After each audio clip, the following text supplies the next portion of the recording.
ఆర్మూర్ పట్టణంలో గత 8 సంవత్సరాలకు పైగా నిరుపేదలు గత 10-12 సంవత్సరాల నుంచి ఇండ్ల స్థలాల కోసం దరఖాస్తు చేసుకొని ప్రభుత్వం అధికారులు నాయకుల చుట్టూ తిరిగినప్పటికీ ఇండ్ల స్థలాలు ఇవ్వకపోవడంతో యానంగుట్టలోని ప్రభుత్వ స్థలంలో గుడిసెలేసుకొని 8 సంవత్సరాలకు పైగా నివాసం ఉన్నారు.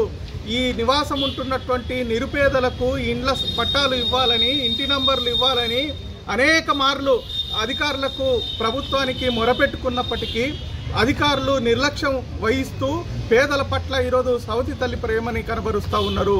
కానీ అదే సర్వే నంబర్లో అక్కడ ఉన్నటువంటి అనేక మంది ధనవంతులకి, డబ్బులు ఉన్నటువంటి వాళ్ళకి ఈరోజు ఇంటి నంబర్లు ఇవ్వటంతో రిజిస్ట్రేషన్ చేసి పట్టాలని మంజూరు చేసినటువంటి పరిస్థితి ఉన్నది. అంటే ప్రభుత్వం ఈరోజు ధనవంతులకు ఒక రకంగా, పేదలకు ఒక రకంగా వ్యవహరించటం ఇది సరైంది కాదు.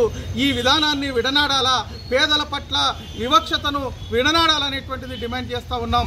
వెంటనే యానంగుట్టలో ఉంటున్నటువంటి నిరుపేదలందరికీ ఇంటి పట్టాలని, ఇంటి నంబర్లని ఇవ్వాలని కోరుతా ఉన్నాం. లేకపోతే ఈ ప్రభుత్వం చేసే ఈ అరాచకాలకు వ్యతిరేకంగా పోరాటాన్ని మరింత ఉధృతం చేయాల్సి వస్తుందని హెచ్చరిస్తా ఉన్నాం.